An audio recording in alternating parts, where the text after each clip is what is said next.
Buddy, you're confused. This is first class. Economy is that way. Find yourself a nice middle seat in row 45. The words sliced through the cabin air like a blade, sharp and dismissive.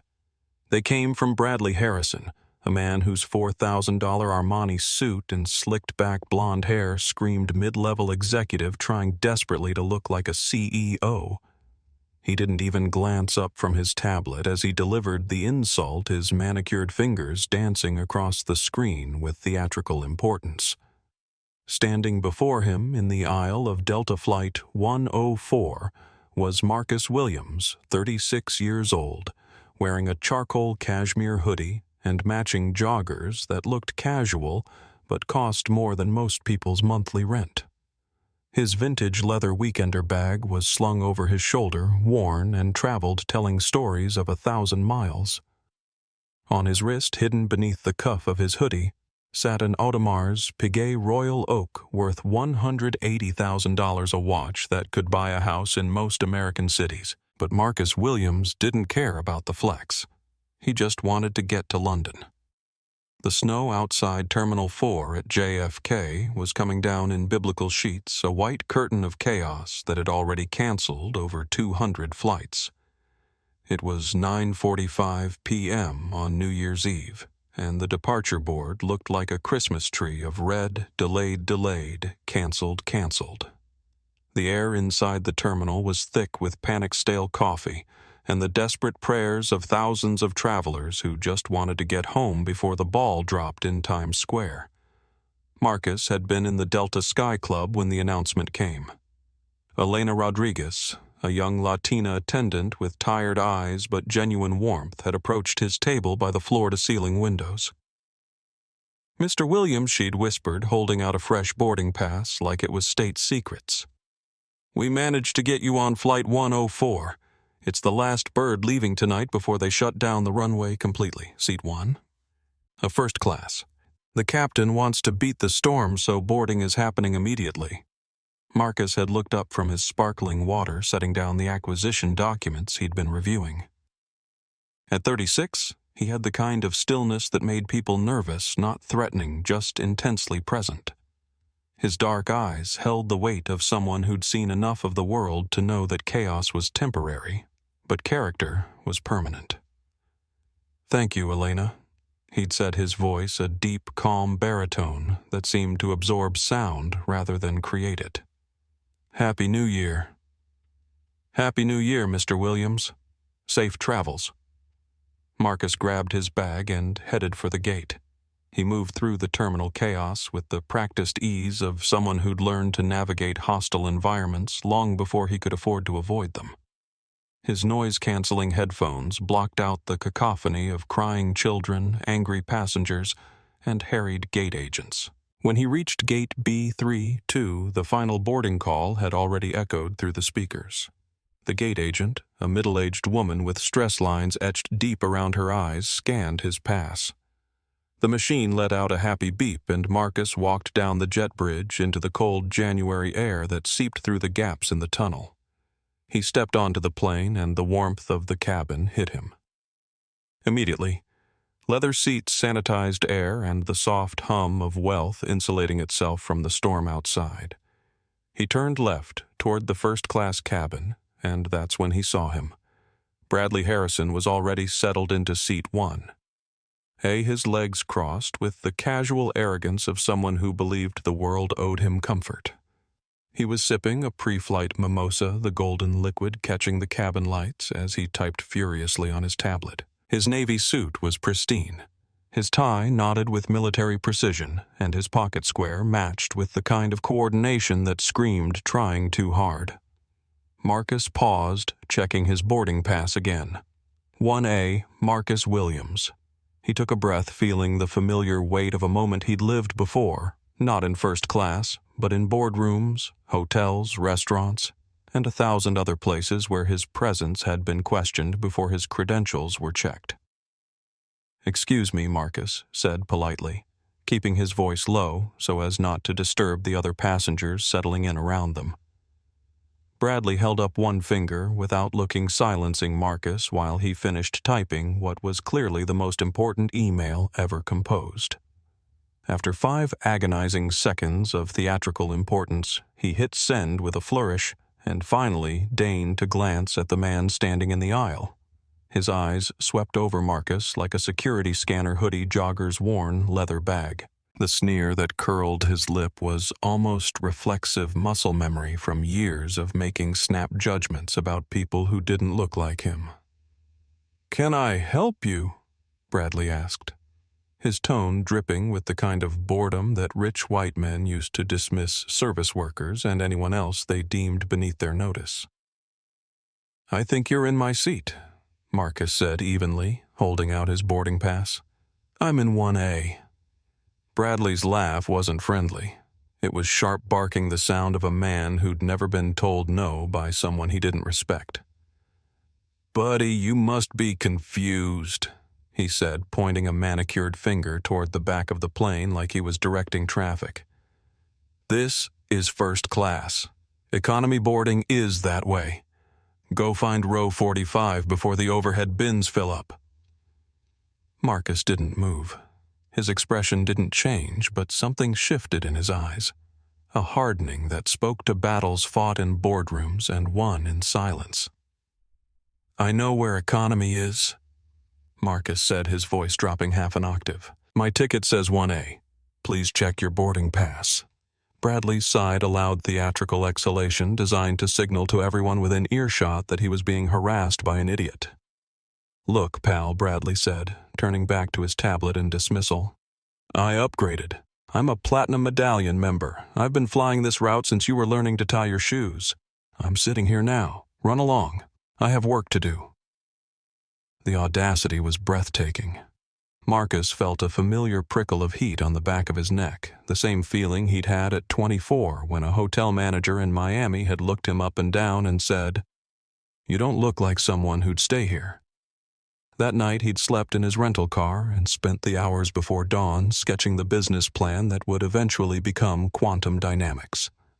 Now, standing in the aisle of a plane he could buy with pocket change, facing a man whose salary was probably less than what Marcus spent on watches, that same feeling returned. But this time it came with power. Marcus looked across the aisle to seat 1B, where an older gentleman with silver hair and wire-rimmed glasses was watching the exchange over the top of his Wall Street Journal. The man's eyes widened slightly when they met Marcus's, and Marcus saw something flicker across the older man's features. Recognition, perhaps, or surprise. Harold Meridian, 64 years old, CEO of Meridian Industries, and the man Marcus was flying to London to replace, had been expecting this meeting for months. But not like this. Not with his own VP of operations stealing his replacement seat and treating him like a criminal. Harold opened his mouth to speak to greet his new boss and put an end to this embarrassment, but Marcus gave him the slightest shake of the head. "Not yet," the look said. "Let's see how this plays out." Harold, a shrewd businessman who'd built an empire by knowing when to watch and when to act, closed his mouth and settled back into his seat. A small, curious smile played at the corners of his lips as he folded his newspaper. This was about to get interesting. Marcus turned his attention back to Bradley, who was now making a show of adjusting his seat and requesting another mimosa from a passing flight attendant. Sir Marcus said, his voice firm but controlled, "I'm not going to ask you again. You are in my seat." Bradley slammed his tablet down on the tray table with enough force to rattle his mimosa glass. "Are you deaf, or do you just not understand English?" he snapped, standing up to use his height, all 6 feet of entitled mediocrity, to intimidate. "Do you know who I am?" "No," Marcus said calmly, his own 6'3" frame making Bradley's attempt at physical dominance look childish. "And I don't care. I know who I am, and I know that's my seat." "I am Bradley Harrison," the man announced, as if he were declaring himself King of England. "Senior Vice President of Operations for Meridian Industries. I am on my way to London to close a multi-million-dollar deal.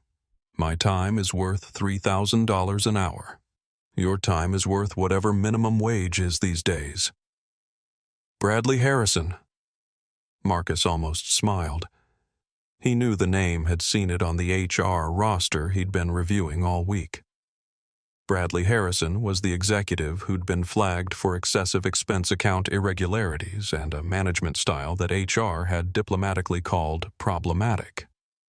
Marcus had actually made a mental note to review Bradley's department first thing after the acquisition closed, and here he was living up to every red flag in his personnel file. Bradley Marcus said, tasting the name like wine.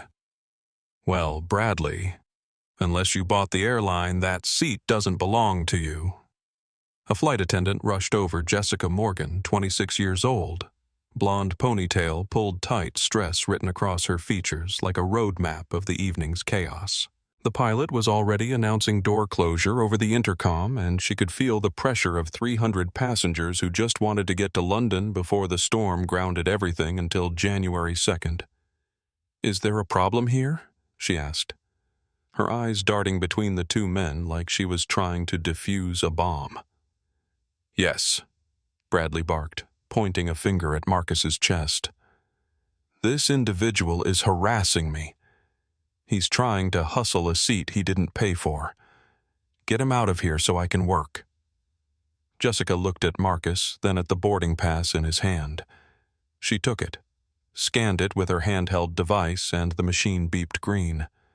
She checked the seat number, then looked at Bradley with the expression of someone who'd seen this movie too many times. "Sir, may I see your boarding pass, please?"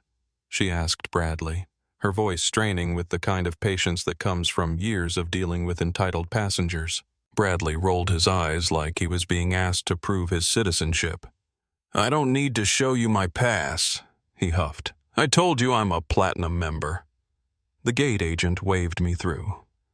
"This is harassment. Sir, I need to see your boarding pass."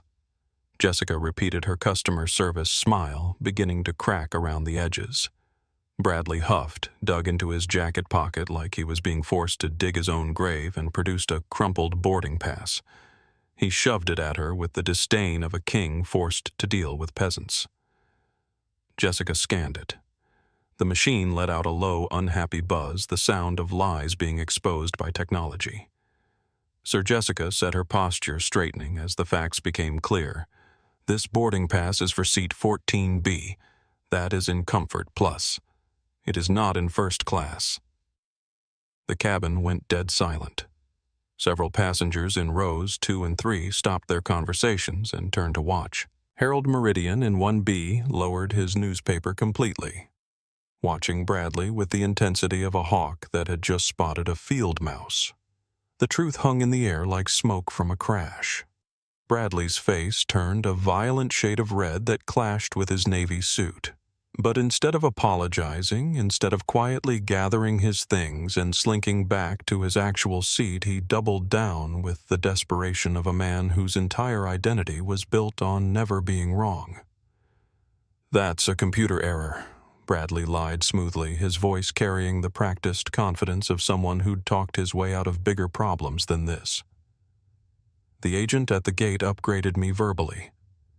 She said, "Mr. Harrison, thank you for your loyalty.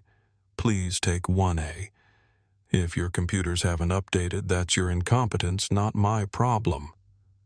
Jessica's jaw tightened. She'd been working flights for 6 years, and she'd heard every lie, every excuse, every creative fiction that passengers could invent to get something they hadn't paid for. "Sir, verbal upgrades aren't policy," she said firmly. "And Mr. Williams here has a paid ticket for this seat. I'm going to have to ask you to move to your assigned seat in 14B. Bradley looked around the cabin like he was searching for allies for someone else who would see the injustice of a man like him being forced to sit with the common people. His eyes landed on Roberto Silva, a Hispanic businessman in seat 2B, who was quietly holding his phone at an angle that suggested he was recording every word. "You want me to move for him?" Bradley said, his voice rising enough that the passengers and coach could probably hear him.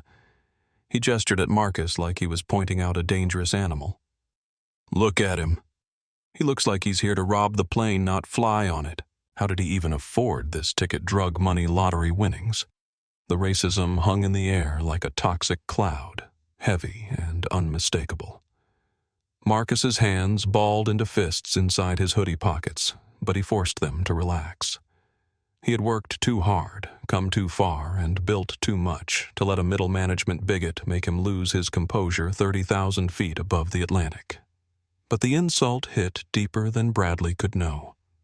It carried the echo of every time Marcus had been followed through a store, every time a police officer had asked him what he was doing in his own neighborhood, every time someone had looked at his success and assumed it came from anywhere but his own brilliance and relentless work. From seat 1B, Harold Meridian looked ready to explode. His knuckles were white as he gripped the armrest, his decades of corporate politeness warring with his disgust at what he was witnessing. He started to rise from his seat, but Marcus caught his eye again. "Wait," the look said. "Let him finish digging his grave." Marcus turned back to Bradley, his voice dropping to just above a whisper, the kind of quiet that made everyone lean in to listen. "Mr. Harrison," Marcus said, "you're making a mistake. A very expensive mistake. The only mistake Bradley spat, emboldened by his own righteousness, is the airline letting people like you up front. This isn't a charity flight." He turned to Jessica, who was now looking at him with undisguised disgust. "I am not moving," Bradley declared. "I have a bad back and I need the legroom. If you try to move me, I will sue this airline into the ground. I know the VP of operations at Delta personally. Do you want to lose your job, sweetheart?" The threat hung in the air like a weapon. Jessica was 26, had student loans, and couldn't afford to lose her job over a seat dispute.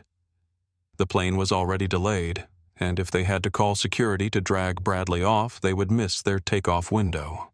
The flight would be canceled, and 300 people would be stranded in New York for New Year's. Marcus saw the panic in Jessica's eyes. He saw the pilot looking out from the cockpit, checking his watch. He saw the passengers behind them tired and desperate to get home to their families, and he realized that if he pushed this, everyone would pay the price for one man's arrogance. Marcus Williams was a leader, and leaders sometimes took the hit so others didn't have to. Jessica, Marcus said, his voice cutting through the tension like a lifeline. "It's okay." "Mr. Williams, it's not okay," Jessica said, tears pricking her eyes. "It's your seat. You paid for it." "The flight needs to leave," Marcus said simply. "If we argue, nobody flies. Does seat 14B have a window?" "Yes, but I'll take it," Marcus said. Bradley let out a triumphant whoop that echoed through the cabin like a victory cry. "See?" he crowed to anyone who would listen. "Even he knows he doesn't belong here. Smart move, kid. Go sit where you fit in." Marcus leaned in close to Bradley, invading his personal space just enough to make the arrogant executive flinch. "Enjoy the seat," Bradley, Marcus said, his voice barely above a whisper, but carrying the weight of a promise. "It's the last comfortable place you're going to sit for a very long time." Marcus turned to Harold Meridian in seat 1B, the man whose company he was about to buy, whose industry he was about to revolutionize, whose employee had just humiliated him in front of a cabin full of strangers. "Sorry for the disturbance, sir," Marcus said with the kind of dignity that made apologies sound like benedictions. "Have a pleasant flight." Harold nodded slowly, his eyes holding a mixture of profound respect and anticipation that Bradley was too drunk on his own victory to notice. "You too, young man," Harold said, his voice carefully neutral, but weighted with meaning. "I have a feeling things are going to work out just fine." Marcus threw his weekender bag over his shoulder and walked toward the back of the plane. As he passed through the curtain that separated first class from the rest of humanity, he heard Bradley loudly calling for another mimosa, and make it a double, Bradley's voice carried through the cabin like a victory lap. "I'm celebrating. The walk to seat 14B felt like a journey through time.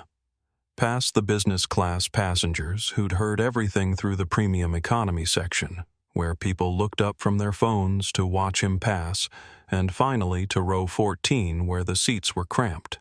The legroom was minimal, and the smell of someone's fast food dinner lingered in the recycled air. Marcus found his assigned seat a middle seat between a teenager listening to music at volumes that would damage his hearing and an elderly woman knitting what appeared to be the world's longest scarf. He squeezed his 6'3" frame into the space designed for someone considerably smaller, his knees pressing against the plastic back of the seat in front of him. He pulled out his phone before switching it to airplane mode and opened his encrypted messaging app. His fingers moved quickly across the screen, sending a message to Diana Rodriguez, his chief legal officer, who was already in London waiting for the acquisition to close.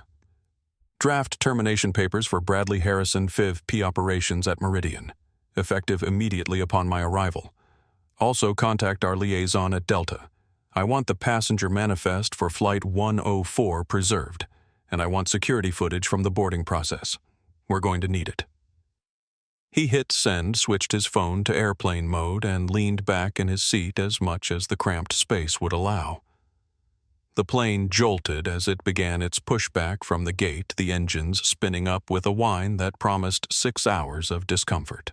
Up in first class, Bradley Harrison was living his best life. He had kicked off his Italian leather shoes, a breach of aviation etiquette that made Jessica visibly cringe, and his sock-clad feet were propped up on the bulkhead. He was on his third mimosa and feeling invincible. "This is how it should be," he said to no one in particular, loud enough for Harold to hear. "Order restored. Everyone in their proper place." Harold Meridian closed his eyes and tried to count to 10. In 40 years of building Meridian Industries from a small machine shop into a global manufacturing powerhouse, he had encountered his share of difficult people. But Bradley Harrison represented everything that was wrong with modern corporate culture entitled lazy, and convinced that his position gave him the right to treat other people as less than human. What made it worse was that Harold knew exactly who Marcus Williams was. He'd been following quantum dynamics for 3 years, ever since the young CEO had started quietly acquiring manufacturing patents and technology companies. Marcus wasn't just smart. He was visionary, the kind of leader who could take Meridian Industries into the next century while preserving everything Harold had built. And Bradley had just treated him like a criminal trying to steal a seat. The plane reached cruising altitude and the fasten seatbelt sign chimed off. Bradley immediately stood up and stretched his movements exaggerated and performative. He walked to the galley where Jessica was preparing the meal service and leaned against the counter with the casual arrogance of someone who believed the world existed for his entertainment. "So, sweetheart," Bradley said, his words slightly slurred from the alcohol. "What's the story with that guy? The one trying to steal my seat. Is that normal? Do you get a lot of his type trying to upgrade themselves?" Jessica looked at him with barely concealed disgust. She had been working in aviation long enough to recognize casual racism when she heard it, and Bradley wasn't being casual about anything. "Sir Mr. Williams had a valid first-class ticket," she said professionally. "He chose to move to accommodate the flight schedule." Right, Bradley said with a knowing wink. "Customer service. I get it. You can't say what you really think. But between you and me, we both know what was really going on there." Jessica turned away from him without another word, but Bradley didn't take the hint. He was drunk on alcohol and power, and he needed someone to share his victory with. "You know what I do?" Bradley continued following her as she moved through the galley. "I run operations for one of the largest manufacturing companies in the world, Meridian Industries. Maybe you've heard of us. We make the parts that keep planes like this in the sky." He gestured around the cabin like he personally owned the aircraft. "The point is," Bradley went on, "I know people. I know how the world works. And people like that guy? They don't belong in first class. It's not personal. It's just reality. There's an order to things, and when that order gets disrupted, everyone suffers. From his seat in 1B. Harold could hear every word, and each one made him angrier. This wasn't just about racism, though that was bad enough. This was about a fundamental misunderstanding of what leadership meant, what success looked like, and what kind of company Meridian Industries was supposed to be. Harold had built his company on the principle that excellence had no color, no background, no pedigree, only results. Some of his best executives were people who'd started in the mailroom, worked their way through college at night, and earned their positions through pure determination. The idea that someone like Bradley, who'd inherited his first job from a family connection and coasted on privilege ever since, would judge someone like Marcus Williams based on his clothing was not just offensive, it was professionally disqualifying. But Harold held his tongue. He wanted to see how far Bradley would dig his own grave. Back in economy, Marcus was reviewing the quarterly reports on his laptop, the screen balanced precariously on the tiny tray table that dug into his stomach. The numbers told a story that was becoming clearer with every page. Meridian Industries was profitable but barely, and there were red flags scattered throughout the financial statements like landmines. The biggest red flag was in the operations department. There was a variance of nearly $4 million that was categorized under external consulting and logistics optimization. In corporate accounting, that kind of vague language usually meant one of two things: incompetence or fraud. Marcus made a note to audit the operations department immediately after the acquisition closed. He highlighted Bradley Harrison's name in his files and added a priority flag. Something wasn't right with the numbers, and something definitely wasn't right with the man currently celebrating in Marcus's stolen seat. As if summoned by the thought, Bradley's voice carried back from first class loud enough for half the plane to hear. The problem with diversity hiring Bradley was saying to Harold, who was pretending to read his book while actually documenting every word in his mental filing cabinet, is that it puts unqualified people in positions they're not ready for. I mean, look at this merger we're going through. Quantum Dynamics is buying us out, and their CEO is some kid from Chicago who probably got his startup money from a government grant. Harold's grip on his book tightened, but he said nothing. Marcus Williams Bradley continued, the name rolling off his tongue like he was talking about a fictional character. I Googled him. 36 years old. No Ivy League education, no family money. How does someone like that build a company worth billions? It doesn't add up. Bradley took another sip of his drink and leaned closer to Harold as if sharing state secrets. Between you and me, I think there's government money involved. Minority business loans, tax incentives, maybe even some backdoor deals with federal contractors. That's how these diversity cases get ahead. They're playing by different rules. Harold felt something cold and hard settle in his chest. He was listening to one of his own executives, a man he paid 6 figures a year, casually accusing the most successful entrepreneur he'd ever met of being a fraud. And doing it with the kind of confidence that came from never being challenged, never being held accountable, never facing consequences for his words. You seem very confident about that assessment, Harold said quietly, his first word since takeoff. Oh, I am, Bradley said, emboldened by what he took for agreement. See, I know how the real world works. I've been in manufacturing for 15 years. I've seen guys like Williams come and go. They make a lot of noise, throw around buzzwords like innovation and disruption, but when it comes time to actually run a real business with real products and real employees, they fold. Bradley finished his drink and signaled for another. The beautiful thing is, Williams needs me more than I need him. He's buying Meridian for our infrastructure, our relationships, our institutional knowledge. But he doesn't understand manufacturing. He doesn't know our suppliers, our processes, our customers. Without me, his whole acquisition falls apart. Harold closed his book entirely, now giving Bradley his full attention. And what makes you so indispensable? Harold asked, his voice deceptively mild. Bradley grinned, the alcohol making him more honest than he'd been in years. "Because I know where all the bodies are buried," he said with a laugh that wasn't entirely joking. "I know which vendors give us kickbacks, which inspectors look the other way, which inventory reports get adjusted to meet quarterly targets.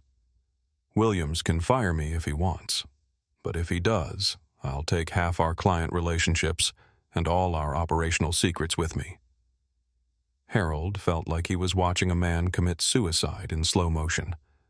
In just a few sentences, Bradley had admitted to accepting bribes, regulatory violations, and falsifying inventory reports, any one of which would be grounds for immediate termination and possible criminal charges. But Bradley wasn't done.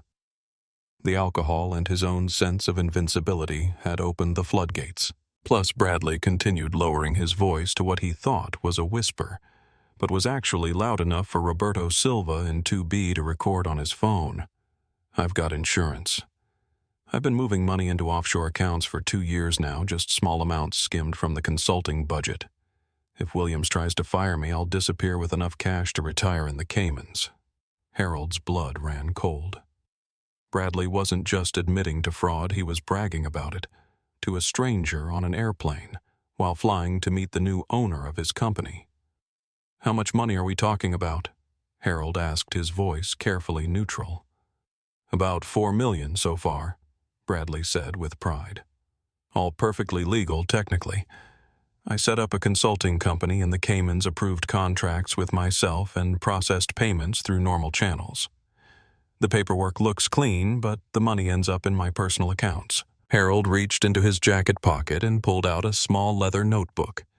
He uncapped his fountain pen, a habit from the days when he'd started Meridian Industries with nothing but a legal pad and a dream, and began writing. "Offshore accounts. $4 million. Consulting fraud, vendor kickbacks, false inventory reports. That sounds risky," Harold said, still writing. "Risk is just another word for opportunity," Bradley replied, quoting something he'd probably read in a business magazine. "Besides, what's the worst that could happen? Williams fires me and I disappear to a beach in the Caribbean. There are worse fates." Harold finished writing and closed the notebook. The trap was set. The confession was recorded, and the evidence was documented. All he had to do now was wait for the plane to land. But Bradley still wasn't finished. The alcohol had loosened his tongue, and 20 years of accumulated resentments were pouring out like water from a broken dam. "The thing that really gets me," Bradley said, his voice rising again, "is the assumption that guys like Williams are somehow better than guys like me. He gets celebrated for being a young black entrepreneur, like his race is some kind of achievement.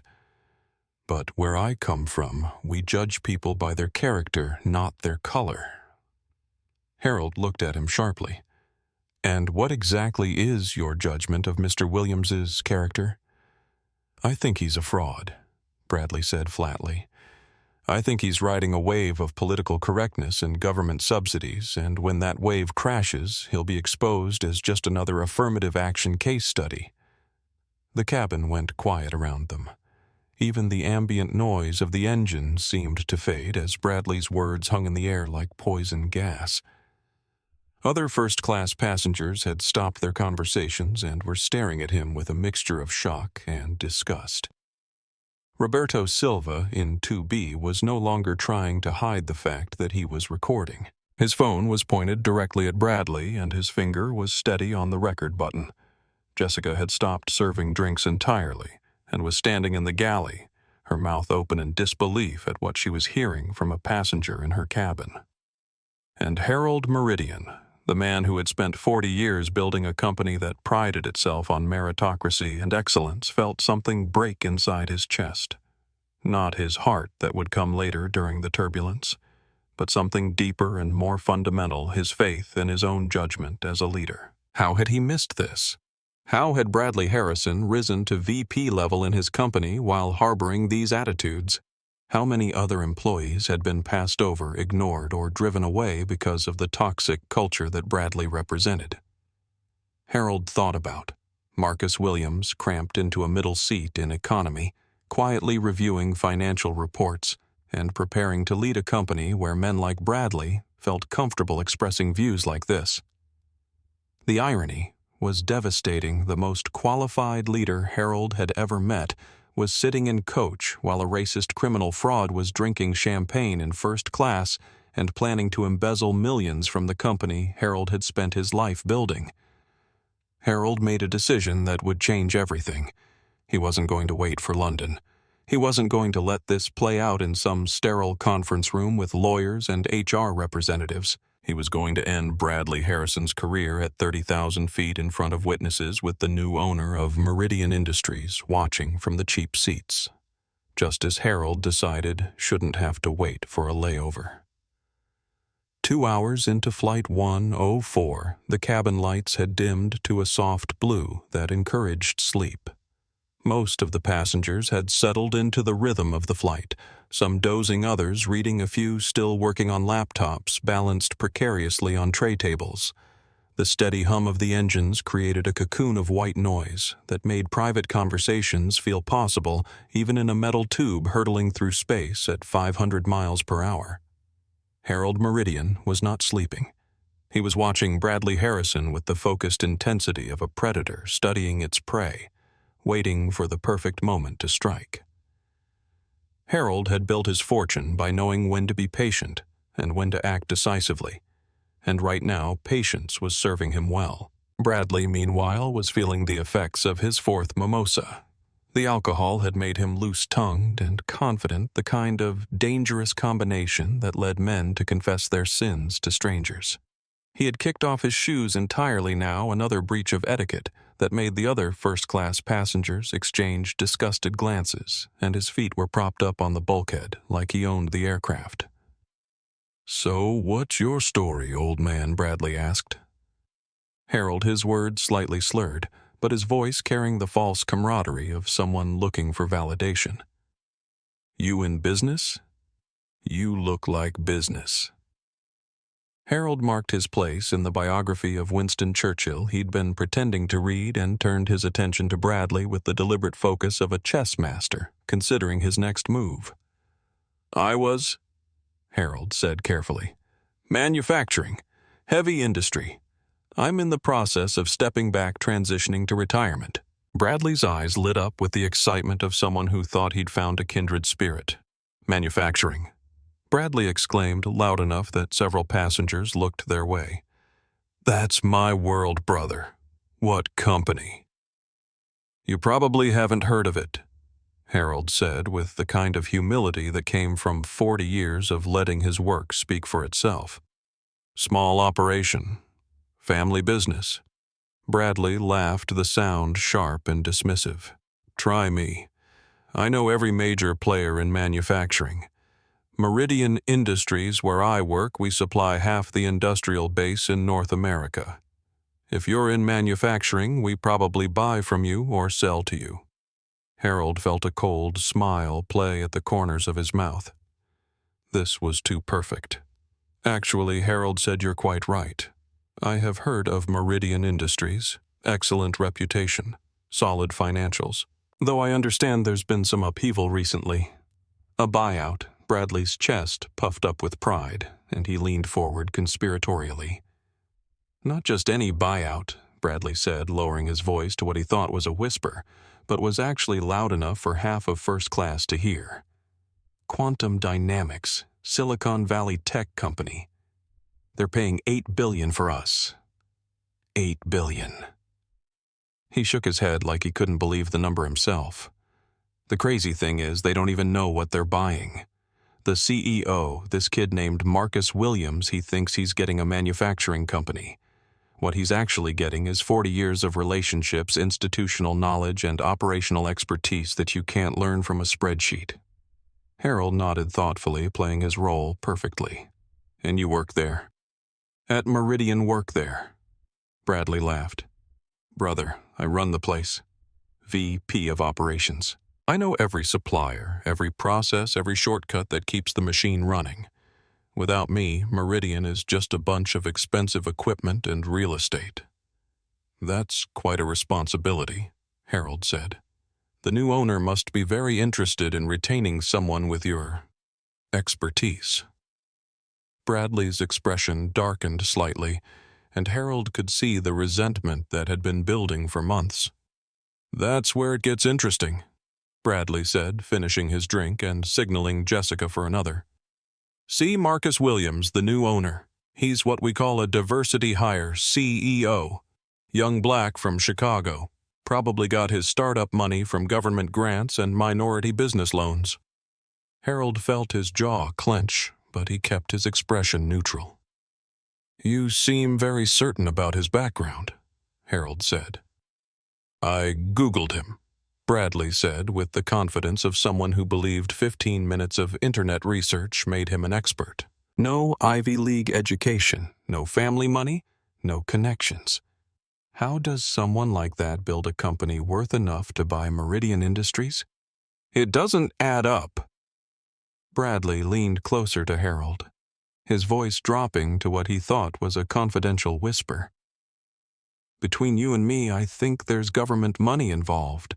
Set-aside contracts, diversity quotas, maybe even some backdoor deals with federal agencies.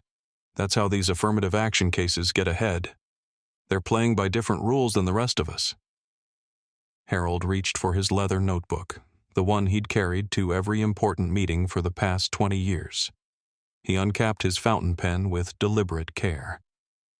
"That's a serious accusation," Harold said mildly. "Do you have evidence to support it?" "Evidence?" Bradley laughed. "Look at the math.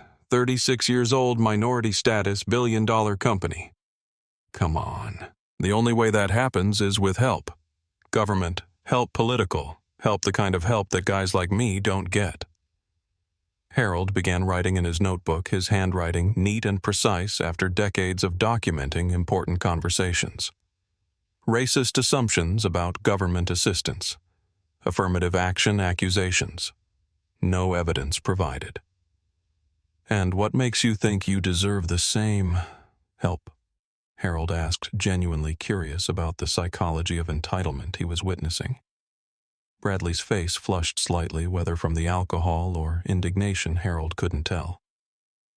"I've been working in manufacturing for 15 years. Bradley said, his voice rising enough that Roberto Silva in 2B looked up from his phone. "I've earned everything I have. No handouts, no special treatment, just hard work and results." "And what exactly are those results?" Harold asked, his pen poised over the notebook. Bradley grinned, and Harold could see the pride and arrogance that had been building for years.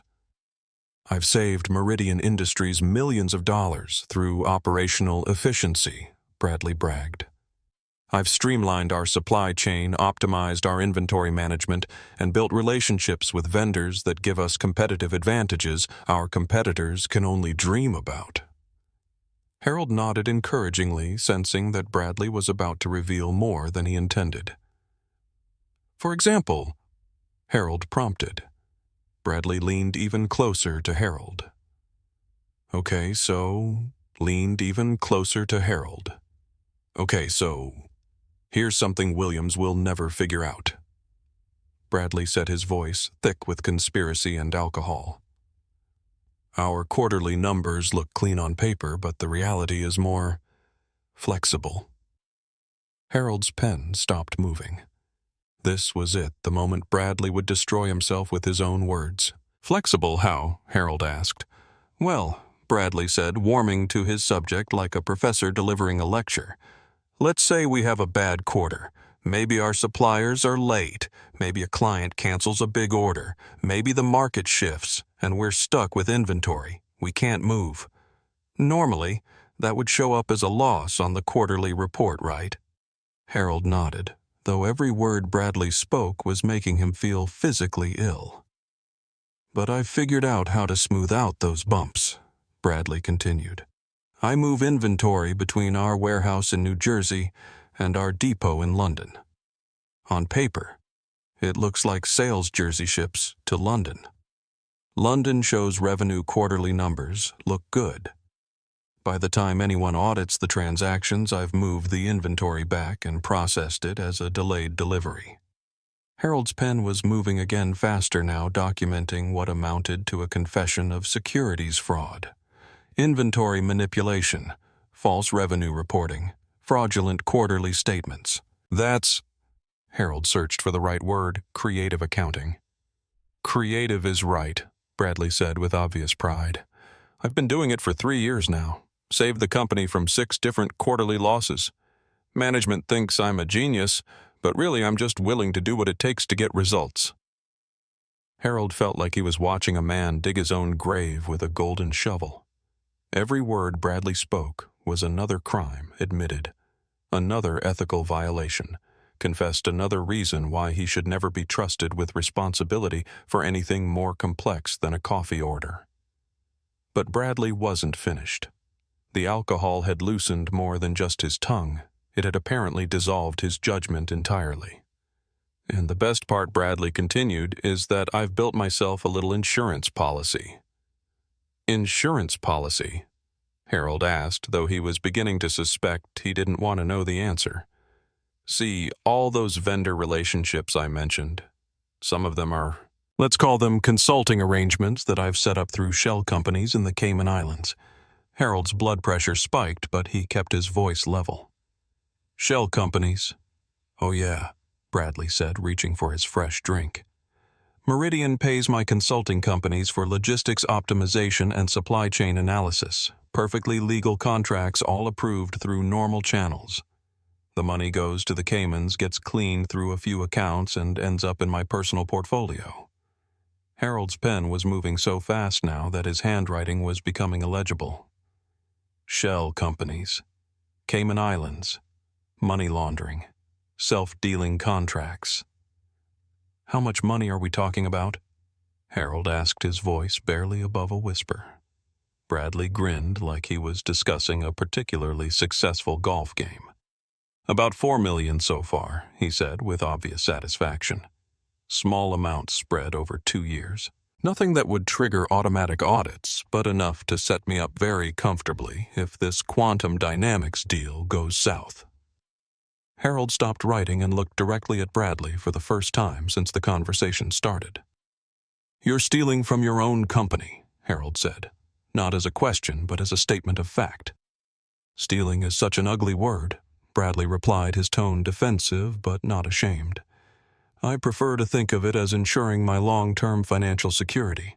See guys like Marcus Williams, they come in with big ideas and no understanding of how the real world works.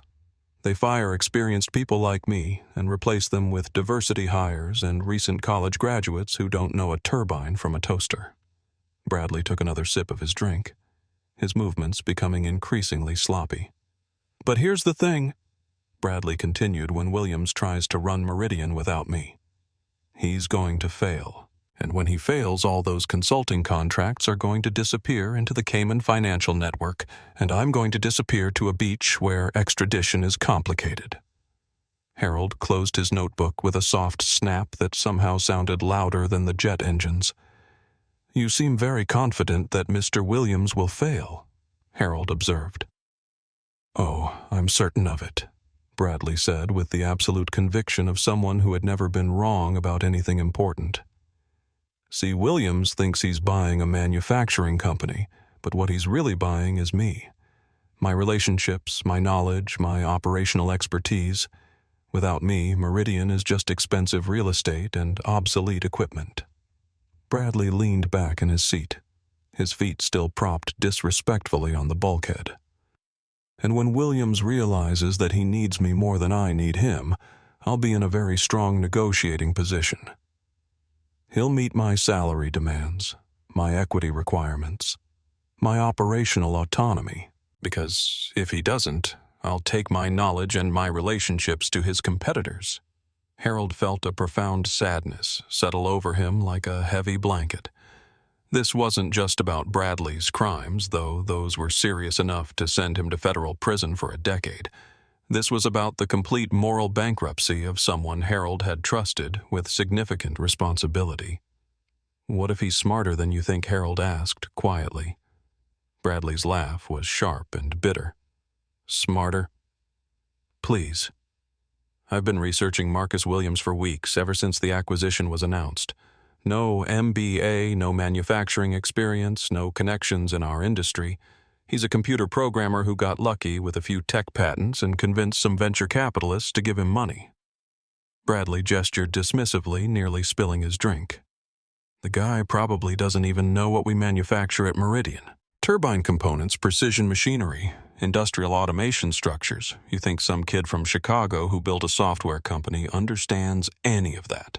Harold thought about Marcus Williams cramped into seat 14B, quietly reviewing the very financial statements that contained evidence of Bradley's crimes. Marcus, who had built Quantum Dynamics from nothing into a company worth enough to acquire Meridian Industries. Marcus, who had identified the operational inefficiencies and suspicious accounting variances that Harold himself had missed. "You might be underestimating him," Harold said. "Impossible," Bradley replied with absolute certainty. "See, I know his type. They come in with big words and bigger promises. But when it comes to actually running a real business with real products and real problems, they fold faster than a lawn chair in a hurricane." Bradley finished his drink and set the glass down with the satisfied thunk of someone who had just solved all the world's problems. "The beautiful thing is, Williams needs me. He can fire me if he wants, but if he does, he'll lose 40% of our client relationships and all of our institutional knowledge. Our suppliers trust me. Our customers rely on me. Our processes depend on me. Without me, the whole operation falls apart within 6 months." Harold reopened his notebook and added one final entry: threats to sabotage company operations.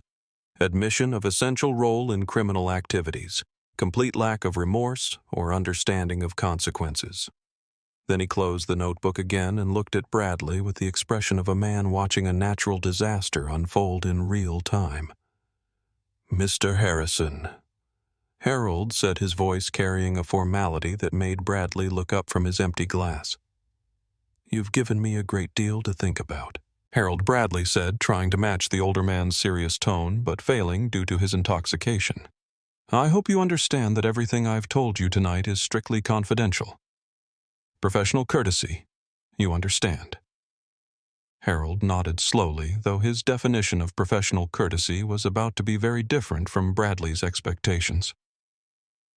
"Of course," Harold said. "I wouldn't dream of sharing any of this with the wrong people." The emphasis on wrong people was subtle, but deliberate. Harold had no intention of sharing this conversation with the wrong people, but he had every intention of sharing it with exactly the right person. Marcus Williams, the man who was about to become Bradley Harrison's boss, judge, and jury all at once. Bradley settled back into his stolen seat with the satisfied expression of someone who believed he had just made a valuable ally. He had no idea that he had actually just confessed to multiple felonies in front of a witness who had documented every word. And he certainly had no idea that the man he'd been bragging about outsmarting was sitting 200 feet behind him, reviewing financial statements that would expose every crime Bradley had just admitted to committing. The plane flew on through the night, carrying Bradley Harrison toward a reckoning that would end his career, his freedom, and his carefully constructed delusions of superiority. He just didn't know it yet. The turbulence didn't start with a gentle bump or a polite warning. It started with the universe reminding everyone aboard Flight 104 that human arrogance was no match for the raw physics of atmosphere and gravity. The first sign came at 35,000 feet somewhere over the dark expanse of the North Atlantic when the plane hit what meteorologists call clear air turbulence, invisible pockets of chaotic wind that can drop an aircraft hundreds of feet in seconds without warning. The fasten seatbelt sign chimed on with an aggressive ding-ding-ding that cut through the cabin's peaceful hum. The pilot's voice crackled over the intercom, tight with professional concern. "Folks, this is Captain Morrison. We're encountering some unexpected rough air, severe clear air turbulence over the North Atlantic. I need everyone seated with seatbelts fastened immediately. Flight attendants, take your jump seats now. This is going to be rough. In seat 1. Bradley Harrison rolled his eyes with the casual, dismissive attitude of someone who'd had too much to drink and too little experience with real consequences. "Drama queens," he muttered to Harold, not bothering to fasten his seatbelt. He reached for his sixth mimosa of the flight, the glass wobbling slightly in his unsteady grip. "These pilots always oversell the bumps. Makes them feel important." Harold looked at Bradley with a mixture of disbelief and growing alarm. Even drunk, even arrogant, even criminally stupid, how could someone ignore a direct safety instruction from the flight crew, Mr. Harrison? Harold said firmly, "You should fasten your seatbelt. I'm fine." Bradley waved him off, taking another sip of champagne. "I've been flying longer than some of these pilots have been alive. A little chop never hurt anyone." That's when the floor dropped out from under them. It wasn't a shake or a bump or even a violent jolt. It was a plummet. The Boeing 777 dropped 400 feet in less than 3 seconds, as if the air beneath them had simply vanished. The sensation was like riding the world's most violent elevator if that elevator had suddenly lost its cables while traveling at 500 miles per hour. The cabin erupted in screams. Passenger service items that had been secured moments before became projectiles. In the galley, a steel coffee pot flew upward and smashed against the ceiling, spraying hot liquid across the white cabin walls like abstract art painted in espresso. And Bradley Harrison, who had been too arrogant to fasten his seatbelt, was launched upward like a rag doll. His head struck the overhead compartment with a sickening crack that could be heard over the screaming passengers and groaning aircraft. Blood immediately began streaming from his nose as he crashed back down into seat 1, his expensive Armani suit now decorated with crimson stains and shattered glass from his mimosa. "My nose!" Bradley shrieked, his voice high and nasal from the injury. Blood was pouring through his fingers as he clutched his face. "I'm bleeding! Someone help me!" "This is the airline's fault. I'm going to sue." But the plane wasn't finished with its violent lesson in physics. The aircraft shuddered and bucked like an angry bull, banking hard to the left as Captain Morrison fought to find smoother air. The overhead bins rattled ominously, and several passengers were thrown against their restraints hard enough to leave bruises. In seat 1B, something much more serious was happening to Harold Meridian. The sudden drop had slammed his chest against his armrest with tremendous force, but the physical impact had triggered something worse than bruised ribs.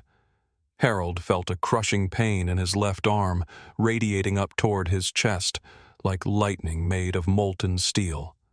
His face went ashen, then gray, then an alarming shade of blue-white that suggested his cardiovascular network was failing. His breathing became ragged and shallow. His eyes rolled back, showing too much white.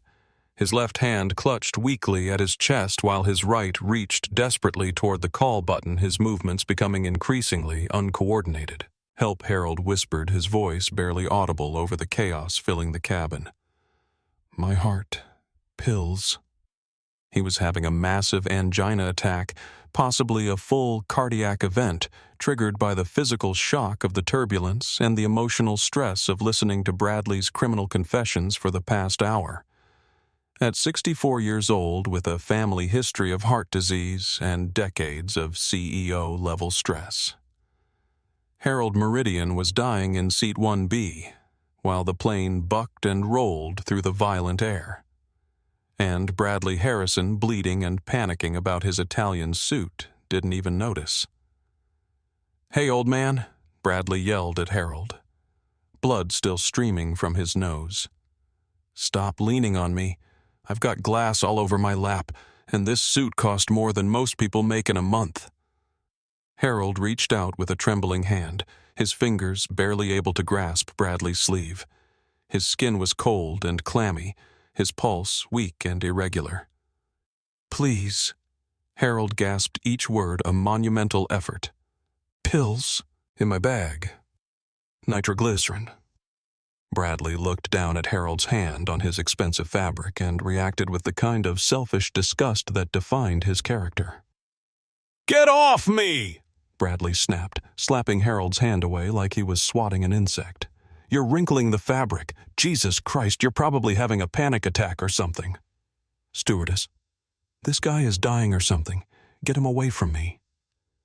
The callousness was breathtaking, even drunk, even injured, even surrounded by chaos.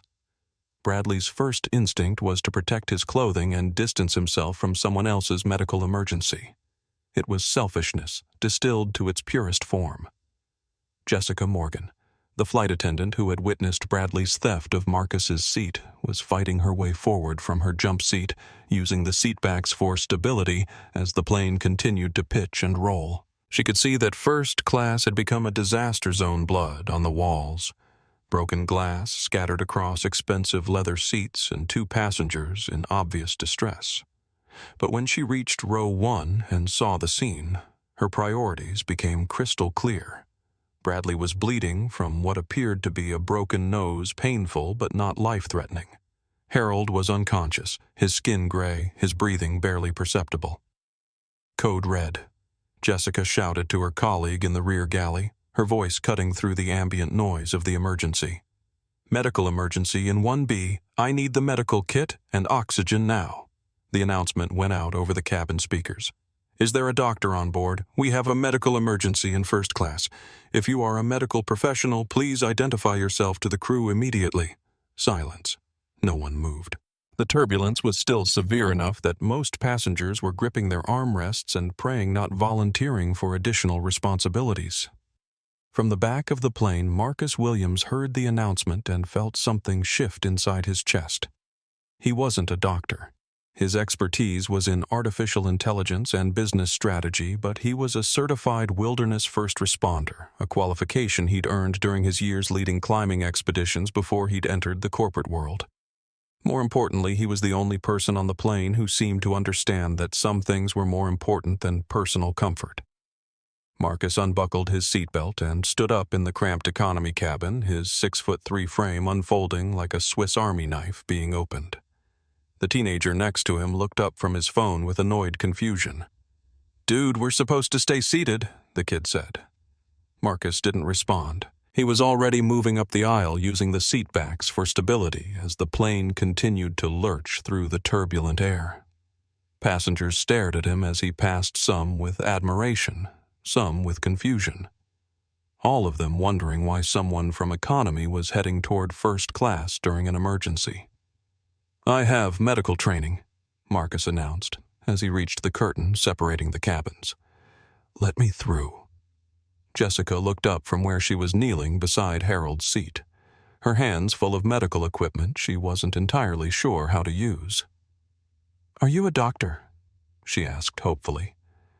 "Wilderness first responder," Marcus replied, which wasn't exactly what she'd hoped to hear but was infinitely better than nothing. "Step aside." Marcus knelt beside Harold's seat and immediately began assessing the situation with the calm efficiency of someone who'd dealt with medical emergencies in remote locations where help was hours or days away.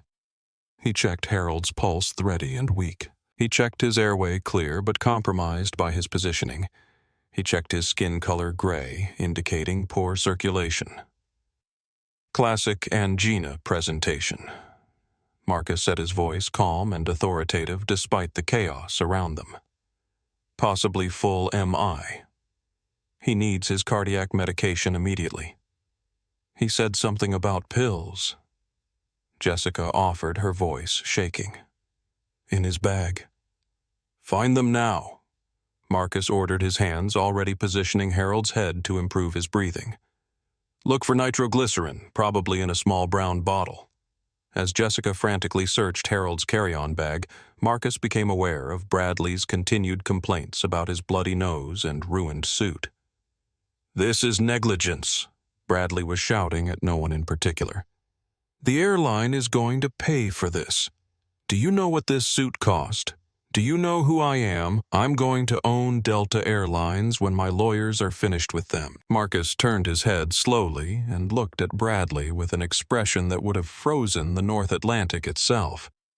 It was a look devoid of anger. Anger would have been merciful. This was pure cold calculation, the gaze of someone evaluating whether another human being was worth the oxygen they were consuming. "Shut up," Marcus said quietly, but his voice carried the kind of authority that made grown men reconsider their life choices. Bradley's mouth snapped shut involuntarily, some primitive part of his brain recognizing that he was in the presence of a superior predator. Jessica found the nitroglycerin and handed the small bottle to Marcus with trembling fingers. Marcus carefully placed one tablet under Harold's tongue while maintaining his airway, then reached for the portable oxygen tank that Jessica had brought from the medical kit. "Sir, can you hear me?" Marcus asked Harold gently. "You're having a cardiac event, but we're going to take care of you. Just breathe slowly and let the medication work." The plane lurched again, harder this time, and Marcus braced himself with one arm wrapped around Harold to prevent the older man from being thrown from his seat. He was essentially serving as a human shock absorber, using his own body to protect a man he'd never met from the violent forces trying to tear the aircraft apart. For 10 minutes that felt like hours, it was a battle between Marcus's first aid training and the laws of physics.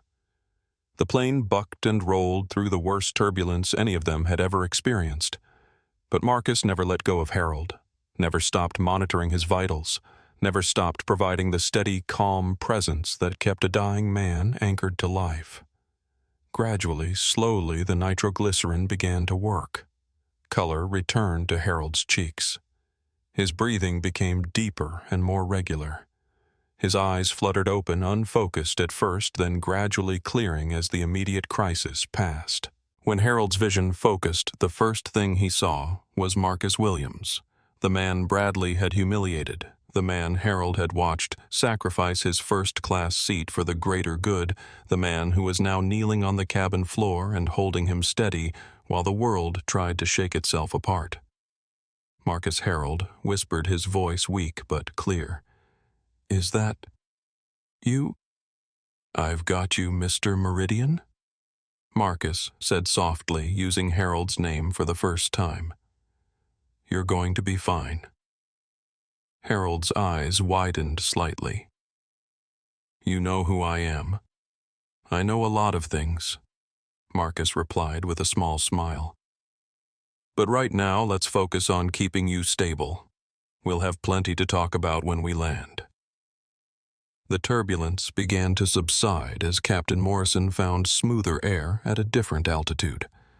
The fastened seatbelt sign remained on, but the violent pitching and rolling had decreased to manageable levels. Passengers throughout the cabin were beginning to assess the damage spilled. Drinks, scattered belongings, and, in the case of first class, one bleeding executive and one cardiac patient. By the time the worst of the emergency had passed, Harold was sitting upright and sipping water, weak but stable. The immediate danger had passed, though he would need proper medical attention once they landed at Heathrow. Harold refused to let Marcus return to his cramped economy seat. "Absolutely not," Harold said, his voice returning to its CEO timbre, despite his recent brush with death. "Jessica, is the jump seat available?" "Yes, Mr. Meridian," Jessica replied, still shaken by what she'd witnessed. "Mr. Williams sits here with us," Harold commanded, gesturing to the flight attendant jump seat that faced both first-class rows. "I need him nearby in case I have another episode." Bradley, who had finally managed to stop his nosebleed using half a dozen cloth napkins, looked up from his ruined suit with indignation. "Great," he said sarcastically, his voice still nasal from his injury. "Now we have the economy passenger permanently stationed in first class. Isn't that against FAA regulations or something?" "I don't care about FAA regulations," Harold snapped, showing his first real flash of anger toward Bradley since the flight began. "This man saved my life while you were crying about your dry cleaning bill. If you say another word about him, I'll have you moved to the cargo hold." Marcus took the jump seat, positioning himself so that he was facing both Harold and Bradley. The dynamic had shifted completely. What had started as a stolen seat dispute had become something much more complex and dangerous. The cabin had become a boardroom with Marcus at the center of it. Harold took a deep breath, looking between Marcus and Bradley with the expression of a man who had just seen behind the curtain of his own company. He had listened to Bradley confess to multiple felonies. He had watched Bradley ignore safety instructions and assault Harold when he needed help. And he had watched Marcus risk his own safety to save the life of a stranger. Harold made a decision that would change everything. He couldn't wait for London. He couldn't let this play out in some sterile conference room with lawyers and accountants. The truth needed to come out now at 30,000 feet, with witnesses present and nowhere for anyone to run. Mr. Williams, Harold said formally, "I believe we should accelerate our timeline." Marcus nodded, understanding perfectly what Harold meant, even though Bradley remained obliviously focused on dabbing blood from his expensive clothing. "I think that would be appropriate," Marcus agreed. Bradley looked up from his napkins, confusion beginning to penetrate his alcohol-induced haze. "Timeline for what?" Bradley asked. "What are you two talking about? And how do you know each other?" Harold smiled for the first time since the turbulence began. It wasn't a pleasant smile. "Oh, we're about to become very well acquainted," Harold said. "All three of us." The plane flew on through the night, its passengers unaware that they were about to witness the most dramatic corporate takeover in aviation history. The cabin had achieved an eerie calm after the violent turbulence, but the atmosphere in first class was crackling with a different kind of energy entirely. Harold Meridian sat in seat 1B, still pale but alert, his near-death experience having crystallized something that had been building for years. Marcus Williams occupied the flight attendant jump seat, facing both men with the quiet intensity of someone who understood that the next few minutes would determine the trajectory of multiple lives. And Bradley Harrison, still dabbing blood from his nose with expensive cloth napkins, remained blissfully unaware that he was about to become the central figure in his own professional execution. Harold reached into his briefcase, the same leather case that had held his life-saving nitroglycerin, and pulled out a thick blue folder. The cover was embossed with silver foil that caught the cabin lighting, Confidential Quantum Dynamics and Meridian Industries, Merger and Acquisition Strategy. Bradley's eyes locked onto the folder like a heat-seeking missile finding its target. The blood drained from his face faster than it had during the turbulence, leaving him an ashen gray that had nothing to do with his recent head injury. "Wait a minute," Bradley stammered, his voice cracking like a teenager's. "What is that? How do you have merger documents? Who are you?" Harold ignored the questions and turned his attention to Marcus with the formal courtesy of one CEO addressing another. "Mr. Williams." Harold said, his voice carrying the weight of 4 decades in corporate leadership. "I apologize for the unconventional nature of this introduction. I assume you were traveling to London for our transition meeting on January 2nd. Marcus nodded, his expression unreadable but his eyes sharp with understanding. "I was. I am." Bradley's head swiveled between the two men like he was watching a tennis match played with words he didn't understand. "Transition meeting." Bradley's voice was rising in pitch and volume. "What transition meeting? What are you talking about? He's a passenger from economy. He doesn't even belong in first class." Harold opened the confidential folder and handed it to Marcus, the gesture formal but weighted with significance. Other passengers in first class had stopped their conversations entirely, sensing that something momentous was happening in row 1. "Mr. Williams," Harold continued, "I was reviewing the personnel files for the restructuring. I've been struggling with some decisions regarding senior management retention, particularly in the operations department." Marcus took the folder and opened it, though he didn't look at the papers inside. His gaze remained fixed on Bradley, who was beginning to resemble a man watching his own execution. "I've reviewed the numbers," Harold Marcus said, dropping the formal Mr. Meridian and shifting into peer-to-peer mode. His voice, changed, completely gone, was the polite tone of a passenger dealing with airline staff.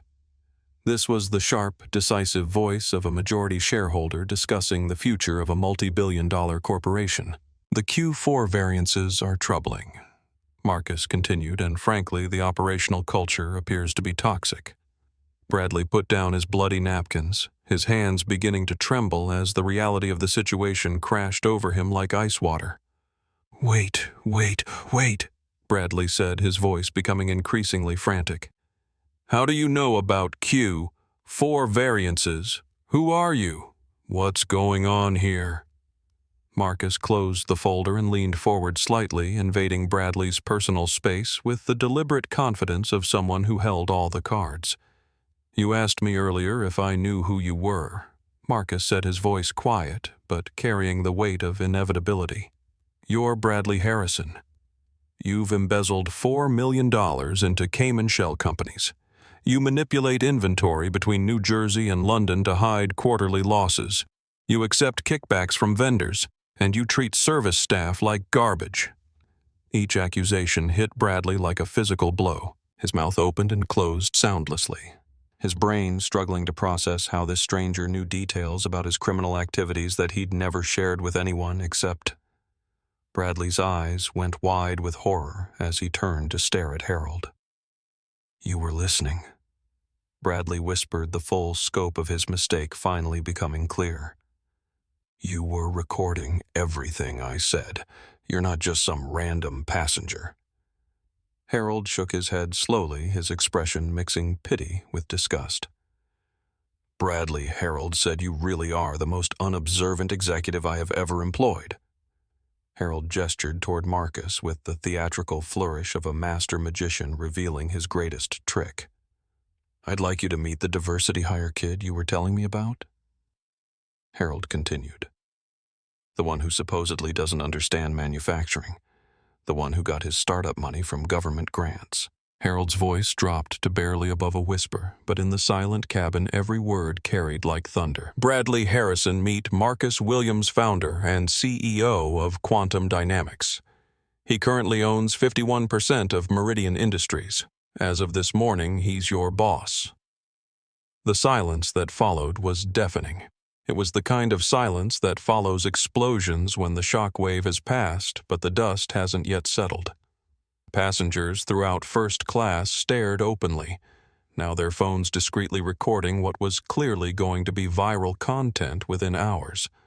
Bradley looked at Marcus, really looked at him for the first time. He saw the expensive hoodie that he'd dismissed as streetwear. He saw the vintage leather bag that spoke of world travel and success. And finally, he saw the Audemars Piguet watch on Marcus's wrist, partially visible now that his sleeve had shifted during the medical emergency. The watch alone was worth more than Bradley's annual salary. No, Bradley whispered the word carrying the weight of complete denial. No, that's impossible. You were in economy. You gave up your seat. You can't be... I was in one. Marcus corrected him, his voice ice cold. Until you stole it. Bradley's world was collapsing in real time. Every assumption, every prejudice, every arrogant dismissal of the past 6 hours was being revealed as not just wrong, but catastrophically career-endingly wrong. Mr. Grant Bradley stammered, using Marcus's first name like a life preserver. Marcus, sir, there's been a misunderstanding. The stress of the flight. The alcohol, you know how it is. We can work this out. I'm the best operations VP you'll ever find. I know the market. I know our suppliers. I know everything about running Meridian. You know how to steal. Marcus replied flatly. And you know how to let a man die because you're worried about your suit. Bradley's desperation was palpable now, sweat beading on his forehead despite the cool cabin air. I can explain the Cayman accounts, Bradley said rapidly. It's not what it sounds like. Those are legitimate consulting arrangements. Everything was properly documented, properly approved through normal channels. By yourself, Harold interjected. You approved contracts with shell companies that you controlled. That's called embezzlement, Bradley. And in federal court, it's called wire fraud, money laundering, and conspiracy. Marcus reached into his hoodie pocket and pulled out a pen, a simple ballpoint that somehow looked ominous in his hands. He opened the confidential folder and began writing on the top page with deliberate measured strokes. What are you doing? Bradley asked, his voice climbing toward panic. I'm saving us both some time in London, Marcus said without looking up from his writing. I'm drafting your termination letter. For cause. You can't do that. Bradley shrieked, his composure finally shattering completely. I have a contract. I have rights. I have 20 years of experience in this industry. You had rights, Harold interjected calmly, until you admitted to multiple federal crimes in front of 2 witnesses at 30,000 feet. That falls under the gross misconduct clause of your employment agreement, which means no golden parachute, no severance package, and definitely no retirement in the Cayman Islands. Bradley looked around the cabin, desperately searching for an ally. A sympathetic face, anyone who might take his side against this nightmare that his own words had created. But the other first-class passengers were looking at him with expressions ranging from disgust to fascination, the kind of morbid interest people have when watching a train wreck in slow motion. Jessica, the flight attendant he'd bullied and threatened, was standing nearby with a fresh bottle of water for Harold. When Bradley's eyes met hers, she offered him a tiny, satisfied smile that didn't reach her eyes. Sir, Jessica said with exaggerated politeness, I hope your nose feels better. Though I have to warn you that police vehicles typically have very limited legroom. You might be more comfortable than you expect. The implication was clear. Law enforcement was waiting for him at Heathrow. Marcus finished writing and looked up at Bradley with the expression of a surgeon who had just completed a particularly distasteful but necessary amputation. We have 4 hours until we land at Heathrow, Marcus said, checking his Audemars Piguet with deliberate theatricality. I suggest you use that time to delete any personal files from your company devices, Bradley, because the moment we touch British soil, corporate security will be escorting you off the premises and your access to all Meridian accounts and network will be permanently revoked. Bradley slumped back into his stolen seat 1A, the throne he'd fought so hard to claim and defend. But now it felt less like a symbol of status and more like an electric chair, and he was waiting for someone to throw the switch. This isn't over, Bradley said weakly, though his voice carried no conviction. My lawyers will fight this. I'll claim entrapment coercion under medical duress. That recording was made without my consent. What recording? Harold asked with mock innocence. I was simply having a conversation with a fellow passenger. I took notes because I have a poor memory for details. As for consent, you were speaking quite loudly in a public space. I think you'll find that expectation of privacy is difficult to establish at 30,000 feet. Harold pulled out his leather notebook and flipped through several pages of neat handwriting. Shell companies, $4 million. Inventory manipulation, 3 years. Vendor kickbacks ongoing. Money laundering, Cayman Islands. Racist statements, multiple instances. Threats to sabotage company operations documented. Harold closed the notebook with a soft snap. I think my memory is improving. Marcus stood up from the jump seat and moved to the window, looking out at the dark Atlantic Ocean far below. The lights of a ship were visible in the distance, a tiny speck of civilization in a vast emptiness that suddenly seemed like a metaphor for Bradley's future prospects. You know what the ironic thing is, Bradley Marcus said without turning around. If you had simply been professional, if you had treated people with basic human decency, if you had done your job honestly, you would have been fine. Meridian needs experienced operations people. I would have kept you on, probably even given you a raise. Marcus turned back to face Bradley, who was staring at him with the hollow expression of a man watching his entire life disappear. But you couldn't do that, Marcus continued. You had to steal a seat that didn't belong to you. You had to make assumptions about people based on their appearance. You had to confess to federal crimes while drunk on an airplane. You did this to yourself, Bradley. Every single bit of it. The truth of it hit Bradley like a physical blow. This wasn't bad luck or a setup or corporate conspiracy. This was simply the consequence of his own actions, his own words, his own character flaws finally catching up with him. Please, Bradley whispered, the fight gone out of him entirely. I have 2 ex-wives. I have alimony payments. I need this job. You should have thought about that, Marcus replied quietly, before you decided to treat a dying man's medical emergency as an inconvenience to your wardrobe. The plane flew on through the night, carrying Bradley Harrison toward a reckoning that would end with handcuffs headlines and a federal prison sentence that would give him plenty of time to reflect on the choices that had led him to this moment. But the story wasn't over yet. The best part was still to come. The descent into London Heathrow was a masterclass in anticipation and dread.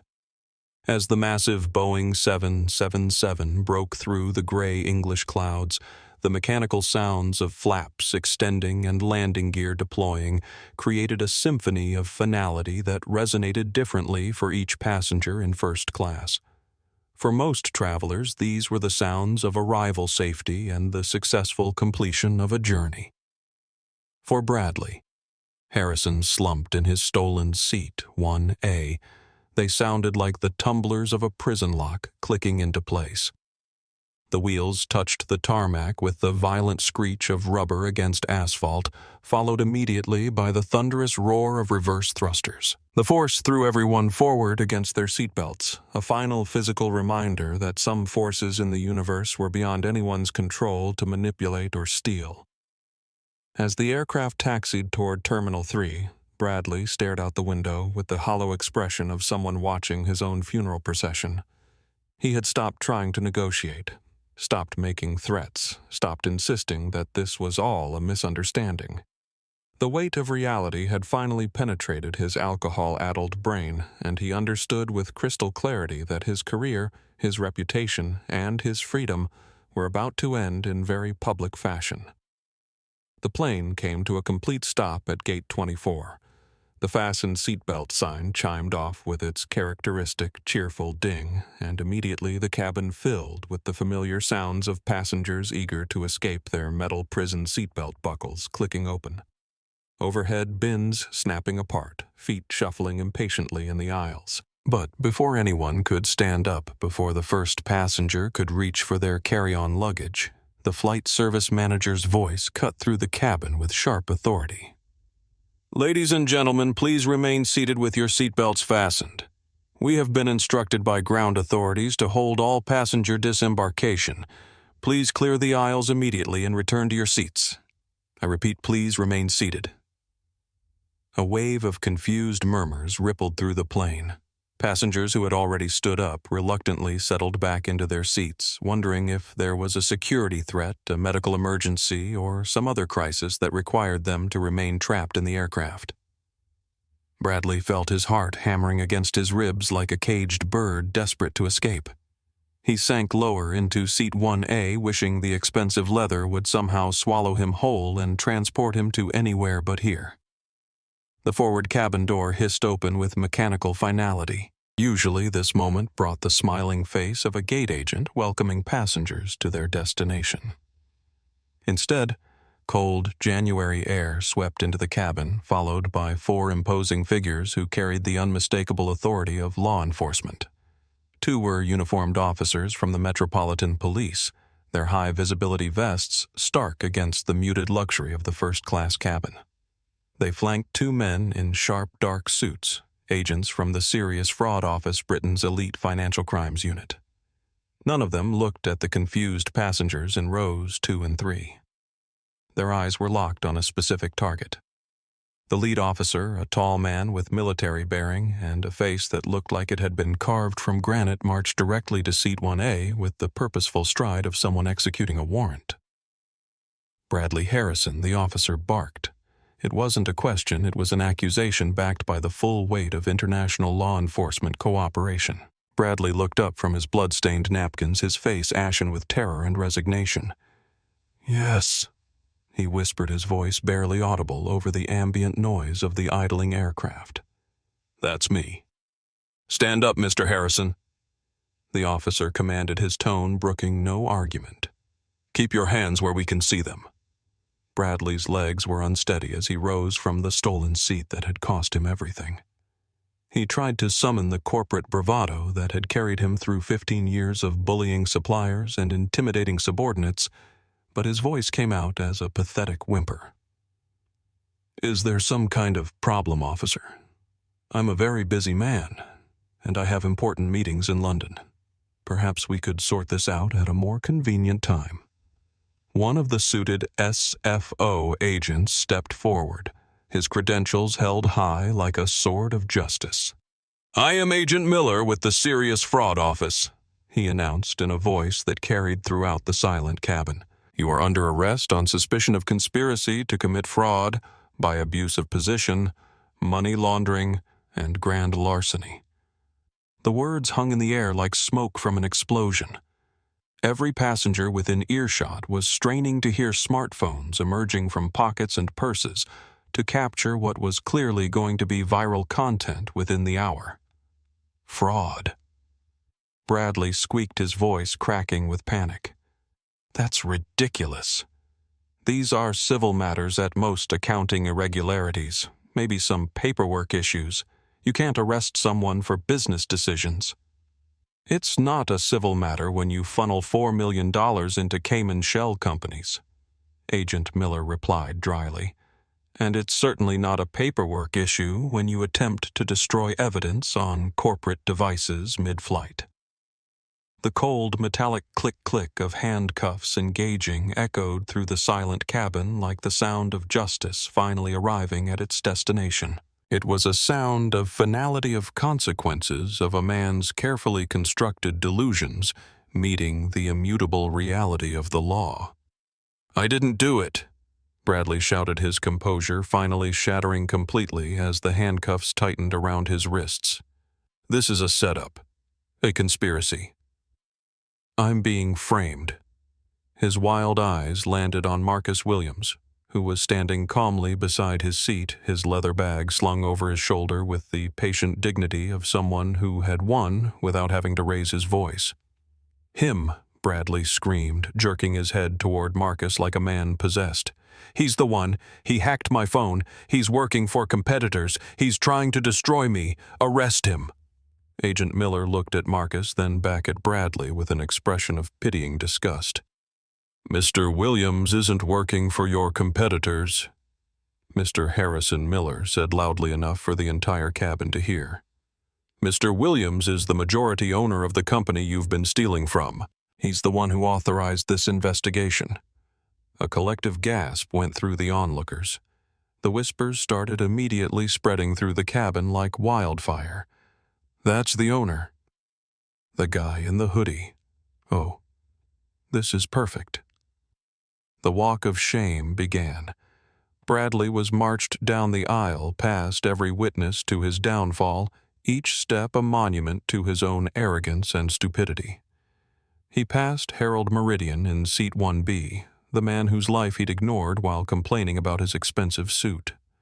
Harold looked at him with the kind of disappointed sadness usually reserved for wayward children. Harold Bradley pleaded, his voice breaking with desperation. "Tell them I'm a good employee. Tell them I've made money for the company. Tell them this is all a misunderstanding."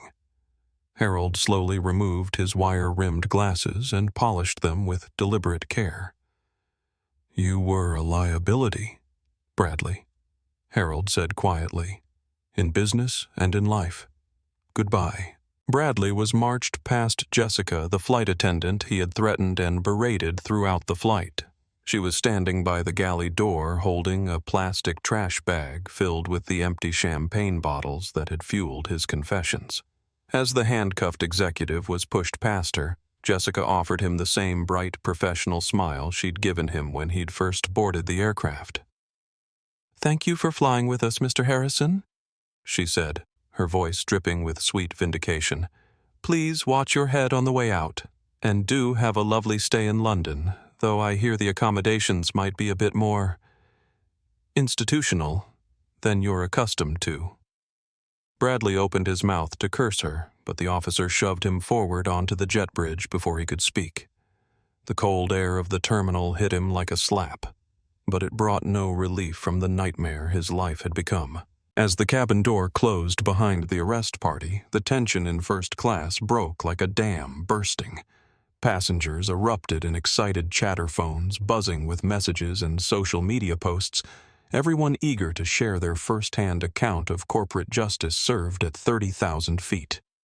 Marcus Williams stepped forward, extending his hand to Harold Meridian, with the courtesy of one leader greeting another. "Are you ready?" Harold Marcus asked. "Do you need wheelchair assistance?" Harold stood up slowly, testing his balance after his cardiac episode. The nitroglycerin had done its job, and the satisfaction of watching justice served seemed to have revitalized him completely. "No, Marcus," Harold said with a smile. "I think I can walk. In fact, I feel lighter than I have in years." They walked off the plane together, not as boss and employee, not as buyer and seller, but as partners united by their shared commitment to integrity and excellence. The transition of power that was supposed to happen in a London conference room had instead taken place in the sky, witnessed by strangers who would remember this moment for the rest of their lives. As they reached the jet bridge, Agent Miller was waiting with a tablet full of digital paperwork. "Mr. Williams." "Mr. Meridian." He nodded respectfully. "Thank you for the real-time data transmission during the flight. It allowed us to expedite the warrant process considerably. We'll need formal statements from both of you, but that can wait until after you've had some rest." "We'll come now," Marcus said firmly. "I want this matter closed before the London markets open on January 2nd. Agent Miller nodded approvingly. "Understood. Professional efficiency. I appreciate that in civilians." As they walked through the terminal past the early morning crowds of travelers reuniting with loved ones, Marcus felt his phone buzzing with notifications. It had finally reconnected to the UK cellular network, and messages were flooding in from around the world. One message stood out from the others. It was from his mother in Chicago, sent hours earlier when she'd woken up to start her New Year's Day. "Happy New Year, baby. Did you make it to London? Okay? I know you hate flying, but I hope you got a good seat. Love you." Marcus stopped walking and read the message twice. He thought about the seat he'd paid for the seat he'd given up, and the extraordinary chain of events that had unfolded because of one man's arrogance and another man's integrity. He typed back, "Happy New Year, Ma. Yeah, I made it safe. And don't worry about the seat, I ended up exactly where I needed to be." The view was perfect. The consequences for Bradley Harrison were swift, public, and absolute. Within hours of his arrest, footage of his handcuffed perp walk was trending across every social media platform.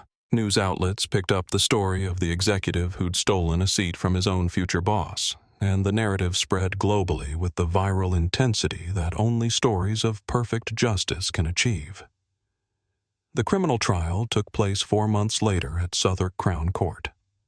Bradley's defense team attempted to argue that his airplane confessions were the result of medical trauma and alcohol impairment, but Harold Meridian's testimony was devastating. Harold recounted in precise detail not only Bradley's criminal admissions, but also his callous disregard for a dying man, painting a picture of moral bankruptcy that the jury found impossible to ignore. Bradley was found guilty on all counts: conspiracy to defraud, money laundering, tax evasion, and violation of his fiduciary duties as a corporate officer. He was sentenced to 6 years in federal prison with all of his assets frozen to repay the stolen funds. His retirement fund in the Cayman Islands was repatriated to Meridian's accounts, where it would fund employee bonuses rather than beachfront vacations. But the real story wasn't Bradley's destruction, it was Marcus's construction of something better. 2 days after Flight 104 landed at Heathrow, Marcus Williams stood on the stage of Meridian Industries' main manufacturing facility in London, looking out at an audience of employees who had expected the worst and were about to receive something unprecedented in corporate history. The workers had gathered in the main assembly hall, a cavernous space where turbine components were manufactured with precision that could be measured in microns. They'd heard rumors about the American buyout, whispers about layoffs and downsizing fears that their jobs would be shipped overseas or eliminated entirely by artificial intelligence. Instead, Marcus walked onto the stage wearing a tailored suit. This time, though he kept the Audemars Piguet watch that had become something of a legend among the employees who'd heard about the airplane incident. Harold Meridian stood beside him not as a defeated former CEO, but as chairman emeritus of a company entering its next chapter. 3 days ago, Marcus began, his voice carrying clearly through the microphone device. Your former VP of operations confessed to stealing $4 million from this company. Money that should have gone to equipment upgrades, research and development, and employee compensation. A murmur went through the crowd. Some had heard about Bradley's arrest, but the full scope of his crimes was still being revealed. Today, I'm here to tell you that every penny of that stolen money has been recovered, Marcus continued, and rather than absorbing it into corporate profits or executive bonuses, we're going to do something different. Marcus gestured to Harold, who stepped forward with a check that seemed almost comically oversized for the theatrical moment. This $4 million will be distributed immediately as a one-time bonus to every factory floor worker, maintenance technician, and line supervisor who kept this company running while Bradley Harrison was lining his own pockets, Marcus announced. Because the people who actually build things shouldn't suffer for the crimes of the people who just manage them. The response was immediate and thunderous. 200 voices erupted in cheers, applause, and not a few tears from workers who'd been struggling to make ends meet while their boss was stealing millions. It was the kind of moment that reminded everyone why justice mattered, why character counted, and why some victories were worth more than money. But Marcus wasn't finished. There's one more piece of business, he said as the applause died down. I want to tell you about someone who represents the values we're going to build this company around. Marcus pulled out his phone and showed a photo on the large screens around the assembly hall. It was Jessica Morgan, the flight attendant who had handled the crisis with professionalism and integrity despite being threatened and bullied. This woman stood up to someone who was trying to abuse his power, Marcus explained. She did the right thing even when it would have been easier to look the other way. That's the kind of character we need in leadership. Marcus looked directly into the camera that was broadcasting this announcement to Meridian facilities around the world. Jessica, if you're watching this, I want to offer you a job. Director of Corporate Culture and Employee Relations, reporting directly to me at double your current salary. Because someone who can handle a crisis at 30,000 feet can definitely handle whatever challenges we face on the ground. The story of Flight 1. 04 became more than just viral content. It became a case study in business schools, a parable about character under pressure, and a reminder that justice sometimes arrives in the most unexpected forms. Jessica accepted Marcus's offer and became one of the most effective corporate culture officers in manufacturing, implementing programs that ensured no employee would ever feel powerless in the face of abuse or discrimination. Harold Meridian transitioned into his emeritus role with the satisfaction of knowing that his life's work was in capable hands. He spent his remaining years mentoring young entrepreneurs, always telling them the same thing. Character is what you do when you think nobody is watching. But somebody is always watching. Bradley Harrison served his full sentence in federal prison, where he had plenty of time to reflect on the choices that had led him from a corporate office to a prison cell. He was released after 4 years for good behavior, but his reputation was so thoroughly destroyed that he never worked in corporate America again. He ended up managing a small logistics company in Ohio, where his past was unknown and his future was humble. But the most powerful legacy of Flight 104 wasn't about justice or consequences. It was about the quiet dignity of doing the right thing when nobody expects it. Marcus Williams continued to fly commercial, often in economy class, always treating every employee he encountered with the respect that their humanity deserved. He became known not as the CEO who destroyed an executive's career, but as the leader who proved that true power doesn't need to announce itself. 6 months after that New Year's Eve flight, Marcus received an email that made him smile. It was from his mother in Chicago, who had seen the news coverage of Bradley's trial and finally understood what had really happened on her son's flight to London. "Baby," she wrote, "I saw the news about that man who stole your seat. I'm proud of you for not letting anger make you forget who you are.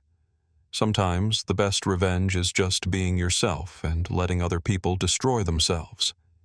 Marcus printed the email and framed it in his office right next to a photo from that New Year's Eve flight. It wasn't a picture of Bradley being arrested or Harold being saved. It was a simple photo that Roberto Silva had taken and sent him later. Marcus sitting in the economy seat laptop, balanced on the tiny tray table, working quietly, while the man who had humiliated him drank champagne in stolen luxury. The caption Roberto had added was perfect, true first class.